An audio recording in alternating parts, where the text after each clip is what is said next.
Hello, everybody. We're going back to the slide decks for a recap, a blast from the past. So you might remember my most famous video of all time was Post-AGI Economics. And so now we're going to do Post-AGI Economics II. The post-labor economy is taking shape. So let's dive right in. Before we get started, I wanted to recommend this book that just came out earlier this year, Vulture Capitalism by Grace Blakely.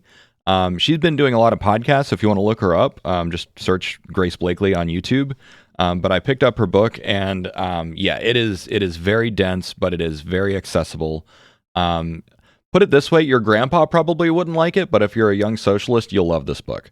Anyways, I wanted to share kind of the four primary books that have gone into my understanding of economics. Now, of course, I've also watched countless video essays and had lots of conversation with chatbots.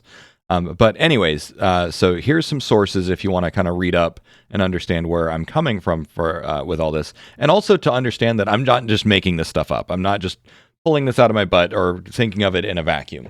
Some research has gone into it. Okay, moving forward. The first thing that we need to cover today is neoliberalism. So neoliberalism is the current system. This is the status quo, pretty much global status quo. America, Europe, most of Asia, pretty much most of the world lives under neoliberalism. And the reason that it lives under neoliberalism is because it has become the de facto policy of institutions like the IMF and the World Bank, the World Economic Forum and Davos and all that stuff. So basically everyone has gone, whole hog on neoliberalism for about the past 40 years, actually more than 40 years now. It kind of became the global de facto policy in 1980 with Ronald Reagan and Margaret Thatcher kind of adopting neoliberalism policies. And so this is what we're trying to replace. This is why things are the way that they are now. And the reason that I always represent neoliberalism with cyberpunk images is actually because cyberpunk was a reaction to neoliberalism. It is not by coincidence that Mike Pond, Mike Pond wrote the first cyberpunk book, tabletop RPG book in, I think it was 1980 or 1982. So high tech, low life. That is what neoliberalism favors. And that is the attractor state of neoliberalism. We are in, what people call late stage capitalism. So the attractor state of neoliberalism is that you end up with a concentration of power at the top in the form of a revolving door relationship between corporations and government. And that is exactly what we're seeing. You also would expect to see lower social mobility, lower standards of living, wage stagnation, all the stuff that we're seeing. Now, at the time, neoliberalism was actually, a pretty profound innovation, and things were okay at first. But the five primary tenets of neoliberalism are free market capitalism, privatization, globalization, fiscal austerity, and individual responsibility. That was the prevailing theory at the time. Now, all the economists and all the politicians today still believe in neoliberalism, and so they're merrily driving off the cliff as we're facing the rise of artificial intelligence and as the middle class is being squeezed and so on and so forth. So we need an entirely new theory. You can't just fix this with just one thing like universal basic income. UBI might be a component, but we need a new model, a new economic model as comprehensive and as compelling as neoliberalism is to replace it.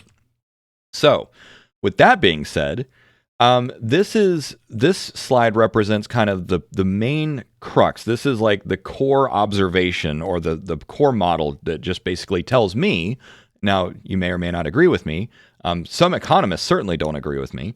But basically, if these four things become true, then post-labor economics becomes inevitable. And so that is better, faster, cheaper, and safer. So if and when AI and robots become better, faster, cheaper, and safer than humans at all or most or much economically meaningful activity, then it becomes economically inevitable to replace humans. Now, let me give you an example. So I just published my first novel, and I spent about $2,500 on humans to do the cover art. But guess what? Every time that I generated cover art with Midjourney, it ranked higher. People preferred, like the market literally preferred cover art generated by Midjourney. Not only was the result better, So, it market tested better. So Midjourney was better than human artists. It produced it in a few seconds rather than a few weeks.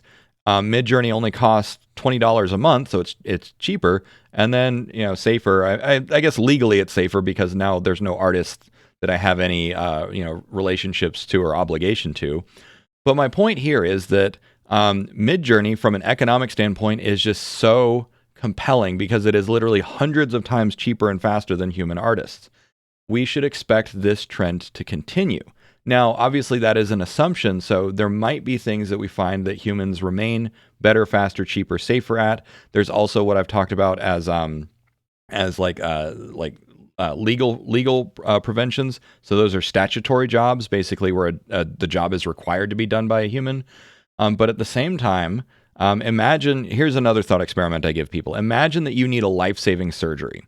And you have two choices. Free market economics, you can choose to go to the human surgeon, but the human surgeon costs 10 times as much as the robot surgeon. Oh, and by the way, the robot surgeon will be able to do it in 30 minutes rather than 3 hours. And the robot surgeon has a 99.999% success rate, whereas the human surgeon only has a 98% success rate. Which one are you going to? You're going to choose the robot surgeon 100% of the time. So this is what's coming. And what I'll say is that whenever I bring up this model, some economists, and granted, some of them are armchair economists, but some of them will say, but technology always creates new jobs. That is not a law. Like, that is an observation of the past. But even if it does create new demand for labor, there is no reason to assume that new labor must be done by a human. Okay.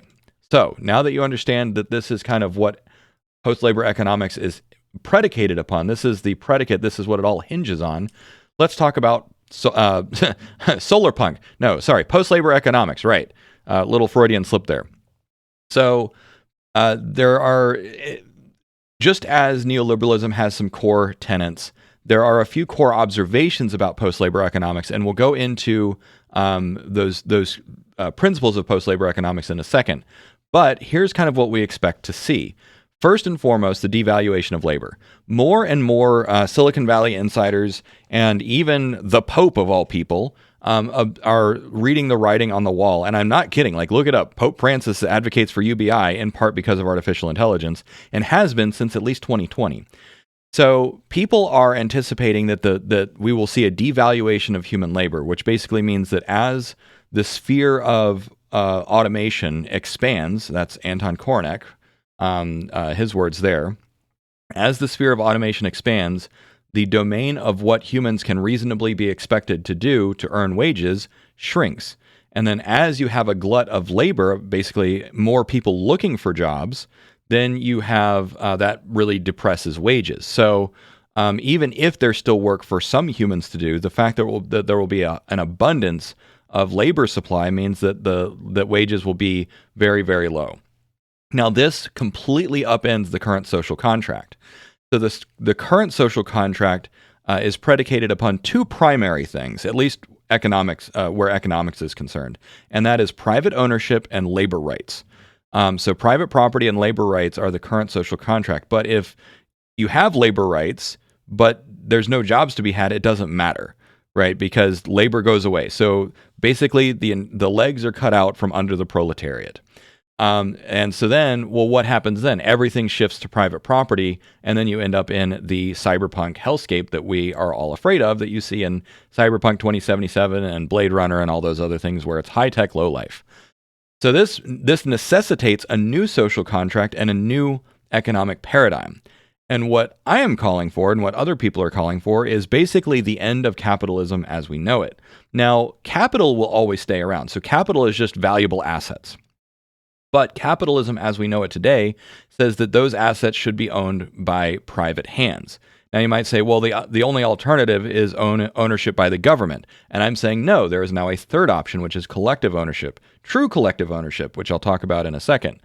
So the other observation is the failure of neoliberalism. Again, as I mentioned, we're already seeing the end of neoliberalism, the inevitable attractor state of neoliberalism is that cyberpunk dystopian outcome that we are working towards.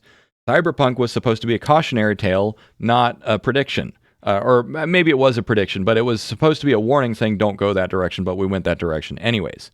So let's talk about the main tenets that I have come up with for post-labor economics. This has been a long time coming. Now, when you look at these, you'll say, well, okay, they're pretty obvious. But what I'm pointing out is that this is coming together as a framework in the same way that neoliberalism was a very comprehensive framework. And by the way, neoliberalism has a few other main principles. So there's about, depending on which list you look at, there's about 8 to 10 main principles of neoliberalism. So I still have some work to do on post-labor economics. But here are the 4 main principles of post-labor economics as I have kind of refined it to today. So number 1 is favoring collective ownership over private ownership. So right now, legislation and regulatory frameworks and everything else favor private ownership. They favor corporations. They favor private ownership over public ownership, so over state ownership.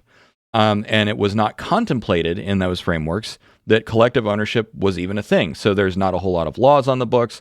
And if you want to set up something that is collectively owned, it's a nightmare. And you kind of have to wedge it into this private ownership framework. So one of the chief prescriptions of post-labor economics is that we need regulatory frameworks. We need economic models that favor collective ownership over private ownership. Now, I can hear some people already saying, yeah, you're not going to take my house from me. You're not going to take, my guns or whatever.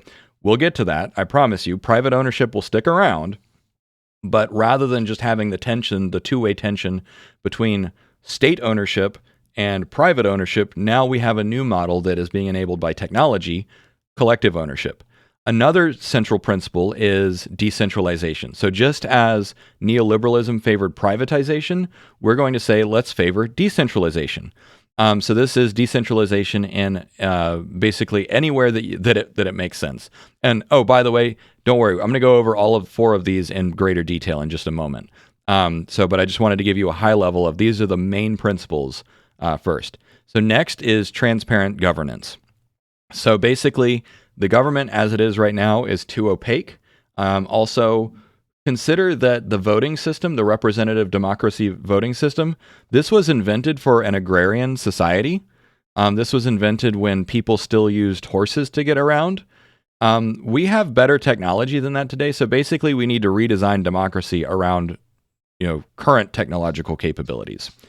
And then next up, and the final pillar is deployment of consensus-based decision-making. So this is, again, part of that where we have more sophisticated decision-making mechanisms other than just up and down voting or representative democracy. So this basically calls for an overhaul of legal, economic, and political mechanisms. Now, you might say, that's pretty revolutionary, like hold your pitchfork there, Marx. But let's get into these details a little bit more. But before we get into those pillars, I just want to talk about why UBI is not the be-all, end-all. So number 1, UBI could fit in the current neoliberal paradigm. However, there are some problems with it. Namely, an over-reliance on the government. If the value of your labor drops to 0, and then your only source of income comes from universal basic income, then you are completely dependent upon the government. And that means any governmental corruption could cut you off from your money. Any governmental corruption, basically, you're completely beholden to whatever the government says that you deserve or that you need. And that basically reduces your economic agency. So economic agency is a principle that I kind of rediscovered. I think it was first written about in the 90s, or at least that was the oldest version that I could find it. But economic agency is basically defined as your ability to influence your economic destiny. It includes labor rights, property rights, and your ability to influence the economic systems that you live under. So UBI, if put it this way, if we ended up in a situation where you had no jobs and you had no way of participating in the capital economy, then your economic agency would be lower in that future than it is today. And by the way, your economic agency is lower today than it was 10 years ago, and it's even lower than it was 50 years ago. So over time, because of the implementation of neoliberalism, the economic agency of individuals particularly the middle class, has been slowly eroding over the last few decades. That is why young people are so hopeless and so cynical. It is the single simplest metric and single simplest explanation. So Occam's razor applies here. The reason that people are angry and hopeless is because their economic agency is eroding. Now, if you are wholly dependent on the government, then that is even less economic agency than we have today. So then the only alternative to that is to participate in the meaning economy. This is if you just had UBI. So the meaning economy is basically the replacement of what's coming. This is like the only way that you could have a job in a post-labor future, which is to provide meaning of some sort. So basically experience and value-based economic participation that's predicated on things like empathy, human connection, those sorts of things. Like we'll always have like rock stars, right? You're always going to want to go to your favorite band. You're going to want to watch your favorite YouTubers, I hope. Although I honestly wouldn't be surprised if in 5 years I don't even have a job anymore because an AI will be able to do it better, faster, cheaper than me. So anyways, on the current trajectory that we're on, we're heading for, UBI and meaning economy will be the only two ways that you can make money because you're not going to be able to participate in the capital economy. Why? Because the robber barons of the corporations are going to ensure that you can't. The capitalist class or the ownership class will just own all the resources, and nobody really wants that. So let's get into these tenets. So number one, collective ownership. Just as neoliberalism championed privatization, PLE proposes collective ownership as the path forward. So this basically is saying we should start to build not just the technologies, but the regulatory frameworks that favor collective ownership. Now, you might say this sounds like socialism, but the thing is we actually have some existing models for this kind of stuff, including public land trusts, sovereign wealth funds, and so on. So there are examples of collective ownership out there today. And furthermore, we're building more technologies such as DAOs, or decentralized autonomous organizations, and other blockchain-based technologies that allow for true collective ownership. So that is basically what I'm recommending here is that we dismantle privatization as much as possible or where it makes sense. I'm not going to say seize the means of production and put them on the blockchain, although that is kind of what I'm recommending. So here's an example of a few resources that actually make a lot of sense to be collectively owned. Farms, rather than putting them in the hands of gigantic corporations, they can be owned and collectively managed by we the people. Data centers, power plants, power grids, high density urban areas. All of those, there's not any reason that they need to be owned by BlackRock, right? Like with BlackRock going around and buying up all the rental properties and all the other homes, what does that do? That means that basically all corporations are becoming rent seeking. The rent-seeking behavior is one of the number one problems of this, like going whole hog on privatization, which is that as long as there is a profit motive, there is a perverse incentive, because basically trying to do everything for profit, that doesn't work anymore once you get to this level of hegemony from the corporations, is that it just becomes purely extractive. I mean, it's basically, we're seeing Standard Oil again. Like BlackRock is the new Standard Oil where it comes to real estate. And I will stand by that comparison. Now, it will take some time to test some of these ideas out because, good intentions and all, but if we were to do this too quickly or too forcefully, we could end up in a far worse situation than we are today because through mismanagement and those sorts of things. So definitely we need to start working on more collective ownership models, and that includes the economic models, that includes the political and legislative models, and also just the business models. Like, you still need to have an allocation of resources. I'm not saying that we're going to get rid of money. I'm not going to say that we're going to get rid of ownership, but we need to start figuring out how to put more and more assets on blockchains. That's, seize the means of production and put it on a blockchain. That is the rallying cry here. And then next is decentralization. So decentralization, this might sound super high tech, but it's actually not. And we'll talk about subsidiarity towards the end of this, which subsidiarity is already exists today. Anyways, I don't want to get ahead of ourselves, but decentralization is something that is increasingly enabled by technologies like the internet. So the internet was the first enabling technology to do this. But then beyond that, we have cryptocurrency, blockchain, and then other technologies like decentralized autonomous organizations. We also have better consensus mechanisms. We have better ways of voting today than just voting for a representative. You can participate directly in democracy all day, every day from your phone. Now, obviously, not everyone has a phone, but anyways, as a general principle, we should favor decentralization over centralization wherever and whenever possible. That means decentralization of power for economic government and social systems, all of the above. Because one of the biggest problems that was true and has always been true is the concentration of power at the top. Long ago, it was, we needed separation of church and state because the monarchy and the church had all the power. And so then, we had, some nice little revolutions all across Europe and America, and we created secular governments that put power in the hands of voters. Well, over time, corporations have kind of become the new power broker, and corporations hold all the power, and they concentrate power away from us workers, in the halls of power with the revolving door relationship between government and corporations. So that's called, military-industrial complex and so on and so forth. And so in that respect, the political and economic systems that exist today are more and more bent to serve those power brokers, which is, it's not just the billionaires, it is the billionaires, but even more so, it is the corporations. It is the soulless corporations that are definitionally cancer. They grow until they cannot grow anymore, even if it means killing their host. And so the antidote to that is decentralization of power, putting power back in the hands of people, the actual stakeholders of why the government exists and why corporations are even allowed to exist.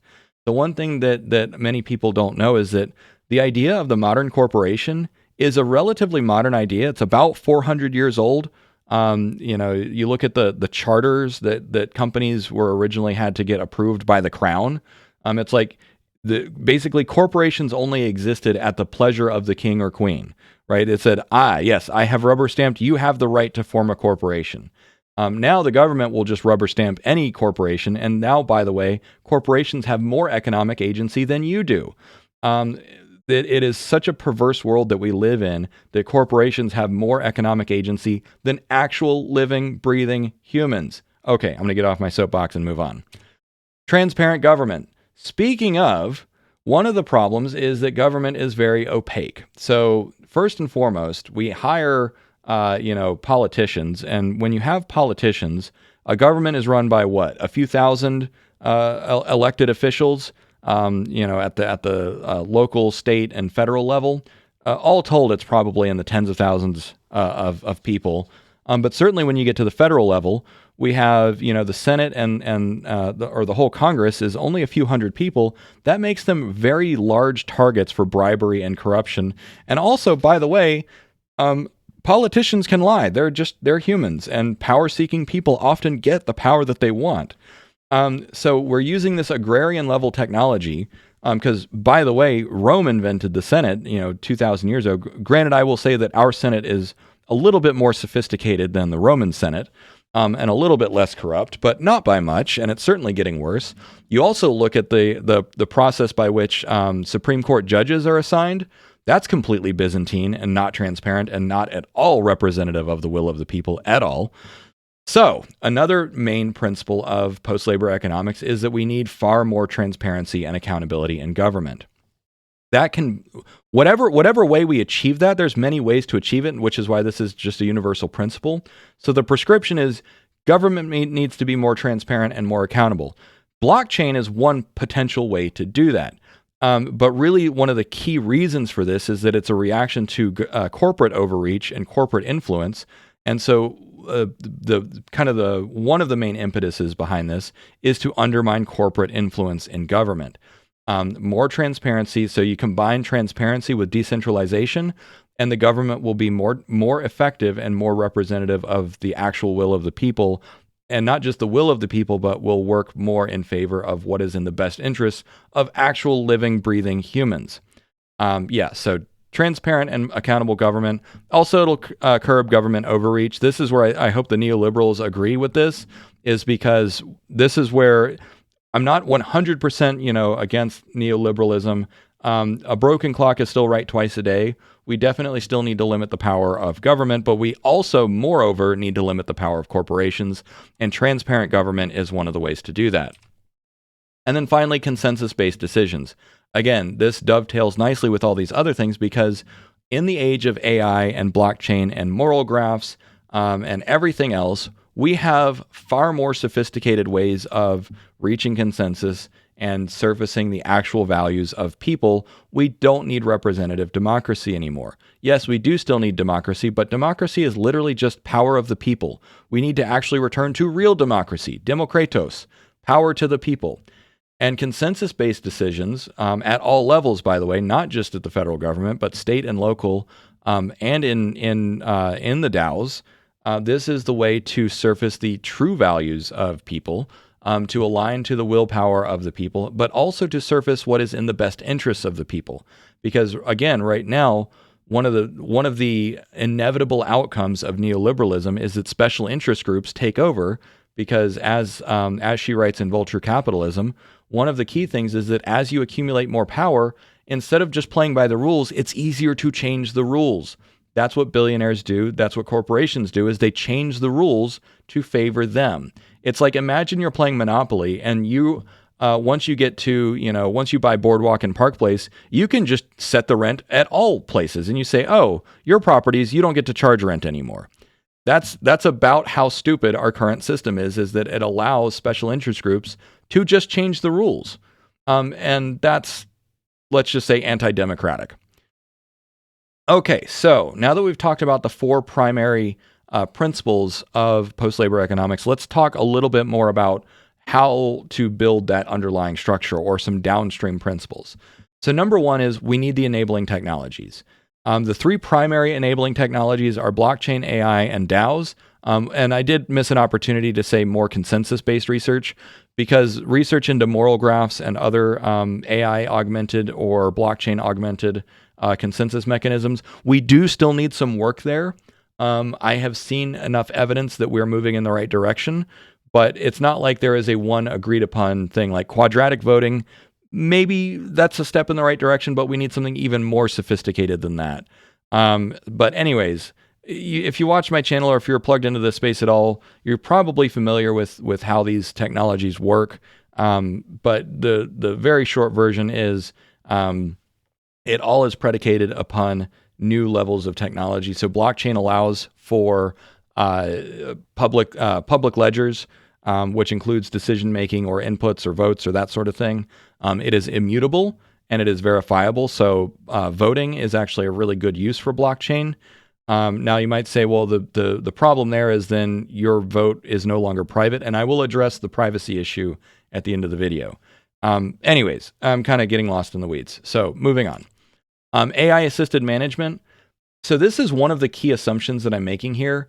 But here's the logic. If AI becomes better, faster, cheaper, and safer than humans, then that means that it'll also be a better CEO.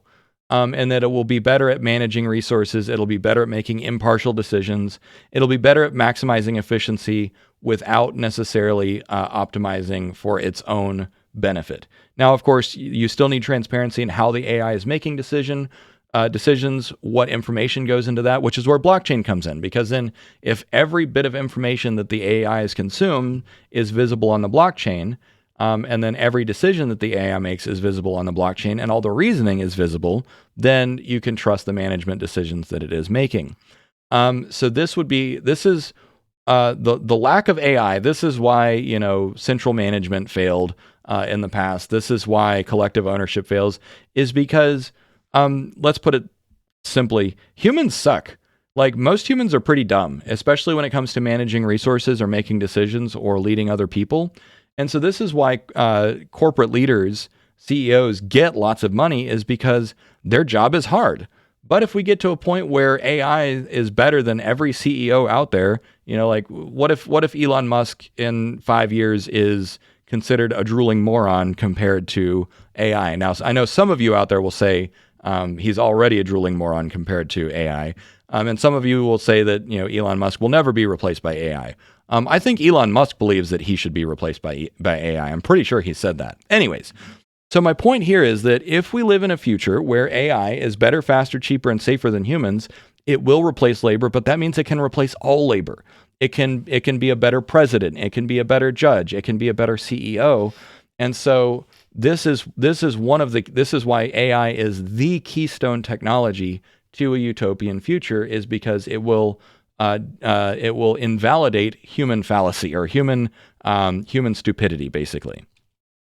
Now, DAO governance, this is something that I've talked about quite a bit, and I made a video, probably more than a year ago. It's called DAOs for Everything.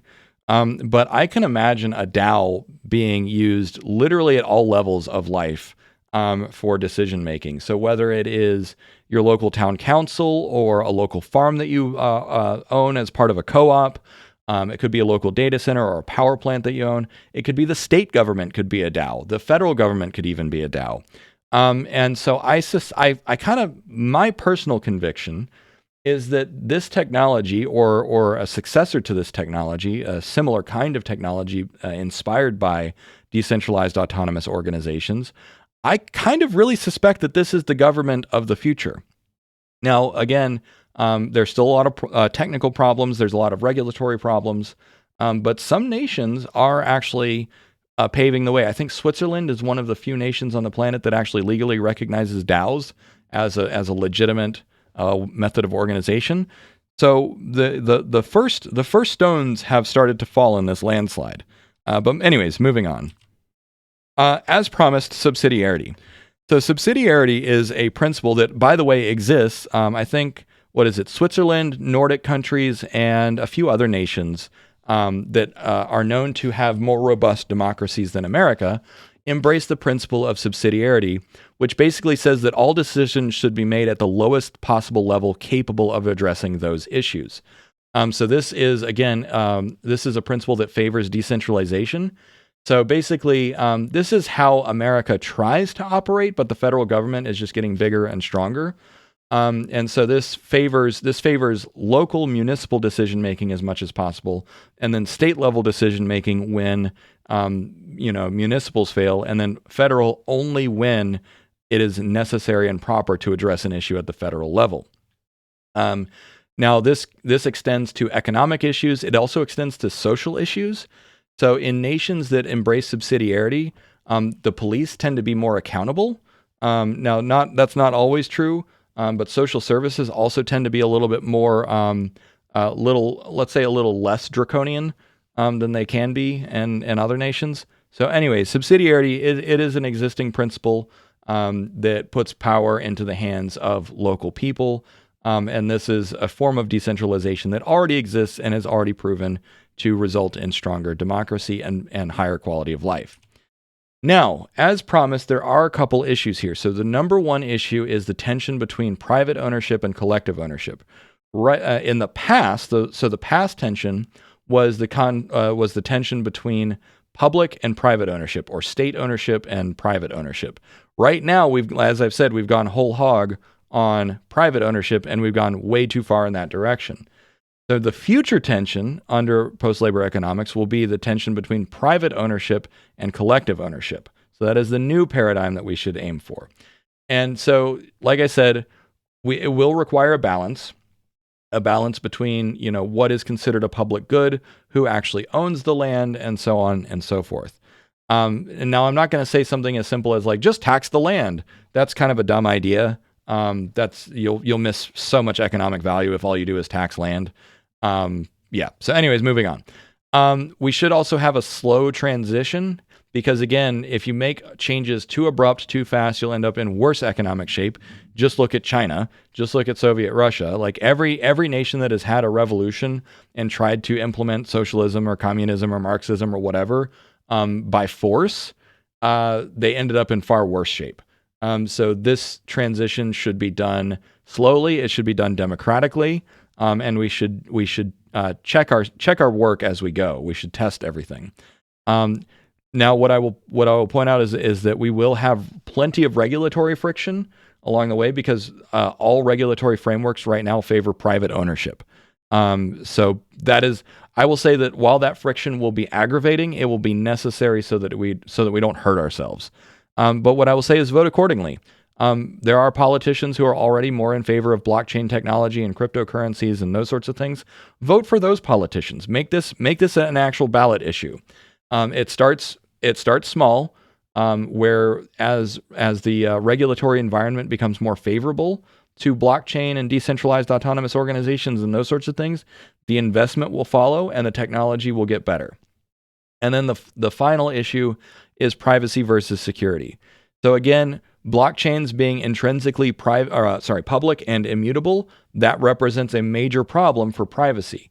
Now, zero trust proofs might be part of that solution, and if you're not familiar with that term, I barely understand it as well. But the TLDR of zero trust proofs is that you can keep data encrypted and still verify what the data says. You can still do work on that data without ever seeing the original data. However, if quantum computing becomes a thing, then maybe cryptography and privacy goes away entirely anyways.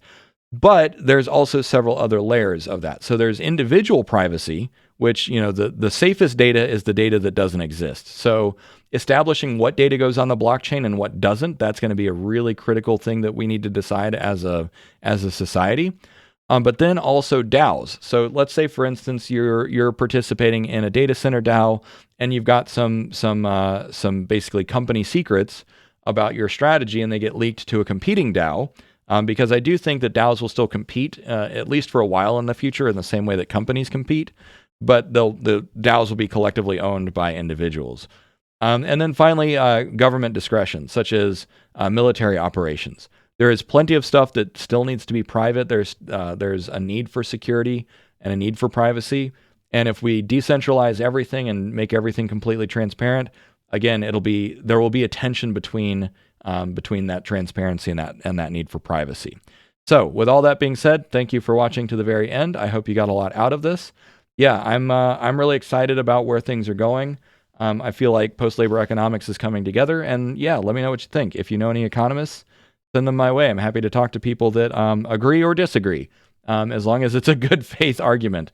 All right, cheers, the end.